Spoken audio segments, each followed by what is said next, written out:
Hello बच्चों, चलिए प्रश्न पढ़ते हैं। प्रक्षेप्य गति में कण का वेग पहला विकल्प है सदा त्वरण के लंबवत होता है। दूसरा विकल्प है कभी भी त्वरण के लंबवत नहीं होता। तीसरा विकल्प है त्वरण के लंबवत सिर्फ एक क्षण होता है। चौथा विकल्प है त्वरण के लंबवत 2 क्षणों पर होता है। तो आइए बच्चों, प्रश्न के लिए सर्वप्रथम मुख्य उदाहरण की चर्चा करते हैं। प्रक्षेप्य गति पर आधारित बच्चों ये प्रश्न है। तो देखिए बच्चों, इसमें समझते हैं कि प्रक्षेप्य गति क्या होती है। तो देखिए बच्चों, ये धरातल है, ये बच्चों इसका एक कक्ष है। यहाँ से बच्चों कोई कण को u वेग से फेंका गया है बच्चों। तो बच्चों ये कण जो जाएगा बच्चों, ये एक प्रक्षेप्य गति, इसका जो पथ होगा वो प्रक्षेप्य पथ होगा। अगर ये बच्चों यहाँ पर धरातल से थीटा कोण बना रहा है तो इसका क्षैतिज वेग होगा u cos थीटा और इसका ऊर्ध्वाधर वेग होगा u sin थीटा। ठीक है। अब देखिए बच्चों, इस स्थिति में बच्चों गुरुत्वीय त्वरण g जो लगता है वो नीचे की ओर लगता है सदा, जिसकी वजह से बच्चों यहाँ पर क्षैतिज में कोई गुरुत्वीय त्वरण उपस्थित नहीं होता। तो पूरी गति के दौरान जो क्षैतिज वेग रहता है बच्चों, ये नियत रहता है, लेकिन बच्चों ऊर्ध्वाधर में गुरुत्वीय त्वरण जी नीचे की ओर लगता है। तो देखिए बच्चों, जो ऊर्ध्वाधर वेग होता है u sin थीटा, ये बदलता जाता है। ये बच्चों यहाँ पर इसका जो ऊर्ध्वाधर वेग होगा वो प्रारंभ में u sin थीटा होगा, और बच्चों जब ये अगर अधिकतम ऊंचाई की बात की जाएगी तो अधिकतम ऊंचाई पर जाने पर बच्चों इसका जो क्षैतिज घटक होता है वो तो u cos थीटा लेता है, लेकिन ऊर्ध्वाधर घटक जो होता है वो उसका शून्य हो जाता है। फिर वापस बच्चों शून्य से बढ़ता है और ये वापस अधिकतम तक वेग तक प्राप्त होता है।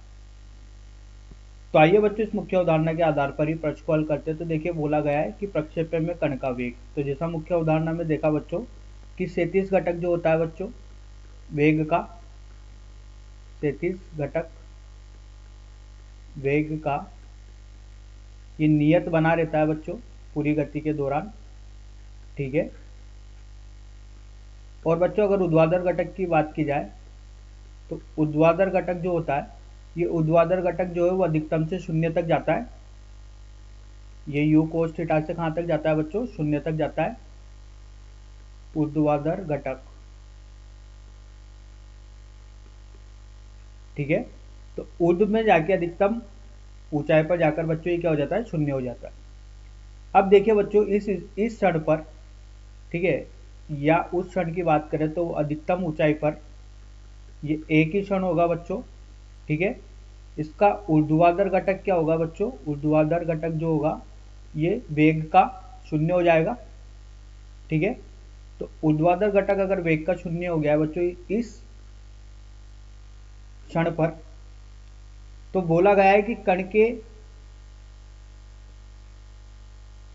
लंबवत कभी कण त्वरण के लंबवत सिर्फ एक क्षण पर। तो देखिए बच्चों, यहाँ पर त्वरण तो लग रहा है इसका बच्चों ऊर्ध्वाधर नीचे की ओर, और इस क्षण पर बच्चों जो वेग का घटक है वो क्या हो गया? शून्य हो गया। ठीक है। या इस क्षण पर बात की जाए तो देखिए बच्चों, इस क्षण पर जो वेग का घटक है वो इधर की तरफ है और इसका गुरुत्वीय त्वरण नीचे की ओर लग रहा है। ठीक है। तो बच्चों ये विकल्प जो होगा वो सही होगा तीसरा। यहाँ पर देखिए दोनों एक दूसरे के क्या हो गया? लंबवत हो गए एक क्षण के लिए। ठीक है। उसका कारण है कि ऊर्ध्वाधर घटक क्या हो गया? शून्य हो गया। अब देखिए बच्चों, अगर इसके पहले की और इसके बाद की स्थिति बात की जाए बच्चों, तो देखिए यहाँ पर जो कण का त्वरण होता है वो कभी भी वेग के लंबवत नहीं होता। ठीक है। तो देखिए यहाँ पर प्रक्षेप्य गति की जो यहाँ पर स्थिति होती है वो यही होती है कि जो त्वरण होना चाहिए वो या तो शून्य या 180 के बीच के कोण का होना चाहिए। ठीक है। तो त्वरण कभी भी वेग के लंबवत नहीं होता। तो इसमें कोण का मान क्या होना चाहिए बच्चों? शून्य से 180 के बीच का। ठीक है। तो कोण जो है वो यहाँ पर ना तो शून्य होना चाहिए न 180 होना चाहिए इस प्रक्षेप्य गति के लिए। तो देखिए बच्चों, यहाँ पर जो विकल्प होगा वो विकल्प दूसरा भी सही होगा कि कभी भी त्वरण के लंबवत नहीं होता वेग। तो आशा करता हूँ बच्चों आपको यह समझ में आया होगा।